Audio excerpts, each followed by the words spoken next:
පහුගිය කාලේ ආසාවෙන් බලන්න පුළුවන් විදිහේ චිත්‍රපටි පෙළක්ම සිනමා ශාලාවලට ආවා. ඔබත් එහෙම ගිහිල්ලා චිත්‍රපටි බැලුව කෙනෙක්ද? එහෙම නැත්නම් බලන්න යන්න හිතාගෙන ඉන්න කෙනෙක්ද? කොහොම වුණත් සිනමා ශාලාවකට යන්න කලින් මේ දේවල් දැනගෙන ඉන්න එක හොඳයි. මුළු ලෝකෙම ගත්තොත් සිනමා ශාලාවකට ගිහිල්ලා අපි චිත්‍රපටයක් බලනවා නම් අපිට ඉඳගන්න තියෙන රතු පාට පුටුවක. ඔය නවීන සිනමා ශාලාවල කොයිතරම් අඳුරේ වුණත් දර්ශන පටිගත කරන්න පුළුවන් CCTV කැමරා තියෙනවා. සිනමා ශාලාවක ස්විට් ස්පොට් කියලා තැනක් තියෙනවා කියලා ඔබ මීට කලින් දැනගෙන හිටියද? පොප්කෝන් වලින් කරනවා හරි අපූර්ව වැඩක්. ඔබ දන්නවද සමහර චිත්‍රපට ශාලා ඇතුලේ පොප්කෝන් සුවඳ වහනය වෙන්න ඉඩ සලසලා තියෙනවා කියලා. ඔබ දන්නවද චිත්‍රපට ශාලාවක තියෙන්නේ තනි සුදු තිරයක් නෙවෙයි කියලා. චිත්‍රපටයේ අපිට පේන තිරයට ආසන්නේ බොහෝ විට තිරයට පිටුපස්සෙන් වගේ අපිට ශබ්දය ඇහෙන්න සලස්වනවා. සිනමා ශාලාවේ බිත්තිවල පවා රෙදි ආවරණයක් තියෙනවා. එහෙමත් නැත්නම් ඒ බිත්ති හරිම ගොරෝසුයි, රළුයි. රතු පාට අසුන් සිනමා ශාලාවල තියෙන්නේ අපේ රටේ විතරක් නෙමෙයි. කෙනෙක්ට හිතෙන්න පුළුවන් මේක සම්ප්‍රදායක් වෙන්නට ඇති. ඒ කාලේ ඉඳලම කරගෙන එන නිසා රතු පාට පුටුම හැම සිනමා ශාලාවකම තියෙනවා ඇති කියලා. නෑ, ඒක එහෙම නෙමෙයි. ඒක බොහොම විද්‍යානුකූලව හිතලා බලලා කරපු වර්ණ ගැලපීමක්. මේ රතු පාට පුටු සම්බන්ධ සංසිද්ධියට විද්‍යානුකූලව දීලා තියෙනවා නමක් පර්කින්ජි ආවරණය කියලා. මේක අපි තව ටිකක් තේරෙන සරල භාෂාවෙන් පැහැදිලි කරගමුකෝ. චිත්‍රපට ශාලාවකට ගිහිල්ලා ඉඳගත්තට පස්සේ චිත්‍රපටිය පටන් ගන්න කලින් මුළු ශාලාවේම තියෙන ආලෝකය නැති වෙලා යනවා. හරියටම කිව්වොත් නැති වෙලා යනවා නෙමෙයි. පෙනෙන නොපෙනෙන ගානටම ඉතාමත් අඩු ආලෝකයක් තමයි මේ ශාලාව පුරාම විහිදිලා යන්නේ. ඒකට හේතුව තමයි අපිට චිත්‍රපටය කෙරෙහි අවධානය යොමු කරනවා විනා වටපිටාවේ තියෙන දේවල් වලට අවධානය ගියොත් එහෙම අර චිත්‍රපටය රස විඳින්නට තියෙන බාධාව නැති කරගන්න තමයි එහෙම කරන්නේ. සිනමා ශාලාවේ තියෙන ආලෝකය අඩු වෙලා යනවත් එක්කම මේ පුටු රතු පාට නිසා අපේ ඇහැට මේ පුටුව ගැටෙන ප්‍රමාණය ඉතාමත් අඩු වෙලා යනවා. කොහොම වුණත් ඔය රතු පුටු සම්ප්‍රදාය අද කීයක තියෙන එකක් නෙමෙයි. යුරෝපයේ ඉතිහාසයේ ඔපෙරා පටන් ගත්ත කාලේ ඉඳලම ඔපෙරා ශාලාවල ඉඳගන්න තිබුණු පුටුත් රතු පාටයි කියලා තමයි තොරතුරු අනාවරණය වෙන්නේ. ඒ කාලයේ යුරෝපයේ රතු පාට සැලකුණේ රාජකීයත්වයේ වගේම සුඛෝපභෝගීත්වය නිරූපණය කරන පාටක් විදිහට. ඒ නිසාමත් රතු පාට පාවිච්චි කරලා ඔපෙරා ශාලා සරසන්නට හේතු කාරණා හදාගත්තයි කියලා තොරතුරු අනාවරණය වෙනවා. හැබැයි අර විද්‍යානුකූල පදනම ඉතාමත් වැදගත් වෙලා තියෙනවා රතු පාටින් සැරසිලි සහ පුටුවල වර්ණය තෝරා ගන්න. යුරෝපයේ ඔපෙරා ශාලාවල පුටු රතු පාට වෙල්වෙට් රෙද්දෙන් සරසලා පටන් ගත්ත ඒ සම්ප්‍රදාය අද අපි ගිහිල්ලා චිත්‍රපටයක් බලන සිනමා ශාලාව දක්වාම විකාශනය වුණා. ඔන්න දැන් තමයි පටන් ගන්නේ චිත්‍රපට ශාලාවල තියෙන හොඳම රහස් ටික කියන්න පටන් ගන්න. චිත්‍රපටයක් බලන්න යන්න කලින් මේ චිත්‍රපට ශාලාවට ඇතුල් වෙන තැන පොප්කෝන්, විවිධ කෑම වර්ග, බීම වර්ග එහෙම තියෙනව නේද මිලදී ගන්න. මේ පොප්කෝන් වලින් කරනවා හරි අපූර්ව වැඩක්.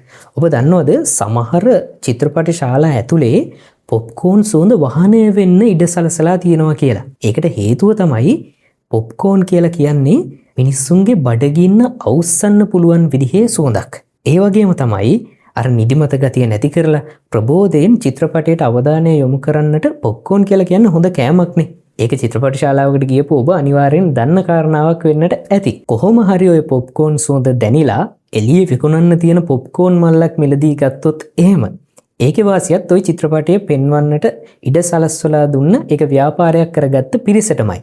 කොහොම වුණත් ඔබ දන්නවද චිත්‍රපටයක් නරඹන්න යන්න ටිකට් එක විකුණලා ලබා ගන්නවට වඩා වැඩි ආදායමක් චිත්‍රපටයක එළියේ විකුණන මේ පොප්කෝන් ඇතුළු ආහාර වර්ග වලින් උපයා ගන්නවා කියලා තමයි තොරතුරු අනාවරණය වෙන්නේ. ඒ කතාව නම් සහතික ඇත්ත කියලා සමහර විට චිත්‍රපටයක් නරඹන්න ගියපු ඔබට දැන් මතක් වෙනවා ඇති.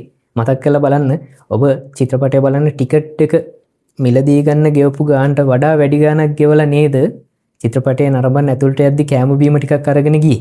සිනමා ශාලාවකට යන්නේ නැතුව ප්‍රොජෙක්ටර් එකක් පාවිච්චි කරලා අපි චිත්‍රපටයක් එහෙම නැත්නම් වීඩියෝ එකක් හරි මොකක් හරි දෙයක් නරඹුවා නම් ඔබ බොහෝ විට ඒ එළිය ප්‍රොජෙක්ටර් එකේ එළිය වැටෙන්නට සලස්වන්නට ඇත්තේ සුදු පාට තිරයකට. හැබැයි ඔබ දන්නවද චිත්‍රපට ශාලාවක තියෙන්නේ තනි සුදු තිරයක් නෙවෙයි කියලා. බොහෝ විට මේ තිරය ඇලුමිනියම් පාට එහෙම නැත්නම් රිදී පාටට හුරු වර්ණයක් එක්ක ආලේප කරලා තියෙනවා. නැත්නම් ඒ වගේ වර්ණයකින් සැදුම්ලත් තිරයක තමයි අපිට චිත්‍රපටය නරඹන්න අවස්ථාව ලැබෙන්නේ. ඒකට ප්‍රධාන හේතු තමයි සුදු පාට නැතුව රිදී පාට ඇලුමිනියම් පාටට හුරු තිරයකට මේ චිත්‍රපටය වැටෙනකොට ඒකෙන් බොහොම දීප්තිමත් ආලෝකයක් එහෙම නැත්නම් හොඳ කලර් රේන්ජ් එකක් විහිදෙනවා. ඒ වගේම තමයි කළු පාට බොහොම තදින් උලුප්පලා පෙන්නලා මේ චිත්‍රපටයේ තියෙන දකින්න තියෙන ලස්සන ගතිය වැඩි කරලා දෙන්න පුළුවන් කියලා තමයි තොරතුරු සඳහන් වෙන්නේ. චිත්‍රපටියෙන් අපිට ඇහෙන ශබ්ද ගොඩක් වෙලාවට ඇහෙන්නේ තිරය පැත්තෙන්. මොකද ශබ්ද විකාශන යන්ත්‍ර අපිට දෙපැත්තෙන් එහෙම නෙමෙයි ගොඩක් වෙලාවට සවි කරලා තියෙන්නේ චිත්‍රපටයේ අපිට පේන තිරයට ආසන්නයේ. බොහෝ විට තිරයට පිටුපස්සෙන් වගේ අපිට ශබ්දය ඇහෙන්න සලස්වනවා. ඒකට හේතුව තමයි චිත්‍රපටයේ රංගපාන චරිත දිහා අපි දුරින් බලන් ඉන්නකොට අපිට හිතෙනවා ඒ පැත්තෙන්ම ශබ්ද එනකොට ඇත්තටම මෙයාම තමයි කතා කරන්නේ.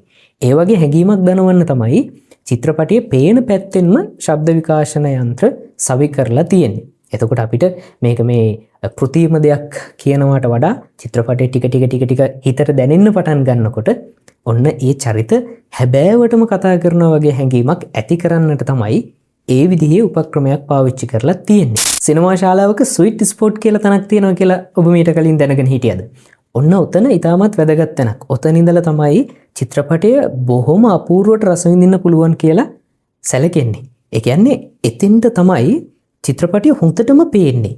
එතෙන්ට තමයි චිත්‍රපටයේ හඬ හොඳටම ඇහෙන්නේ. ශබ්ද ඉංජිනේරුවන් පවා චිත්‍රපටි ශාලාවක ශබ්දය පවා පරීක්ෂා කරන්නේ ඔන්න ඔතන ඉඳලා. මොකද එතෙන්ට තමයි නිවැරදිම ශබ්දය ඇහෙන්නේ. ගොඩක් සිනමා ශාලාවල පළවෙනි පේලි දෙක තුනට පිටිපස්සෙන් මැද පේලියට වගේ වෙන්න තමයි ඔන්න ඔය කියන ස්විට් ස්පොට් එක තියෙන්නේ. චිත්‍රපටයක් බලන්න ගිහිල්ලා සිනමා ශාලාවේ බිත්තියක් අයිනේ තියෙන අසුනක ඉඳගෙන චිත්‍රපටය බලන්න උනා නම් ඔබට මතක ඇති සිනමා ශාලාවේ බිත්තිවල පවා රෙදි ආවරණයක් තියෙනවා. එහෙමත් නැත්නම් ඒ බිත්ති හරිම ගොරෝසුයි, රළුයි.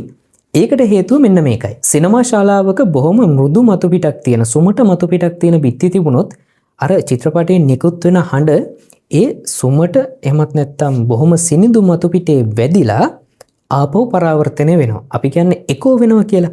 ඔන්න ඔය එකෝ වෙන ගතිය බිත්තියේ රෙද්දක් එහෙමත් නැත්නම් රළු පෘෂ්ඨයක් තිබුණොත් නැති කරගන්න පුළුවන්. මොකද රෙද්දකට එහෙමත් නැත්නම් රළු පෘෂ්ඨයකට පුළුවන් ඒ ශබ්දය උරා ගන්න. එතකොට චිත්‍රපටයේ නරඹන ප්‍රේක්ෂකයන්ට එකෝ එකක් නැතුව, දෝංකාරයක් නැතුව බොහොම පහසුවෙන් චිත්‍රපටයේ හඬත් රස විඳින්න පුළුවන්කම තියෙනවා. ඔන්න ඔය වගේ කාරණා නිසා තමයි කියන්නේ චිත්‍රපටයක් බලනවා නම් සිනමා ශාලාවකටම යන්න ඕනේ කියලා. මොකද එතනදී ලැබෙන දර්ශන අත්දැකීම, හඬ අත්දැකීම සහ ඒ අවට වටපිටාවෙන් ලැබෙන සජීව ප්‍රතිචාර වගේ කාරණා අපිට ගෙදර ඉඳලා තනියම චිත්‍රපටයක් නරඹලා ලබා ගන්න බෑ. අවසානයේට කියන්නද සුපිරිම රහසක්. ඔය නවීන සිනමා ශාලාවල කොයිතරම් අඳුරේ වුණත් දර්ශන පටිගත කරන්න පුළුවන් CCTV කැමරා තියෙනවා.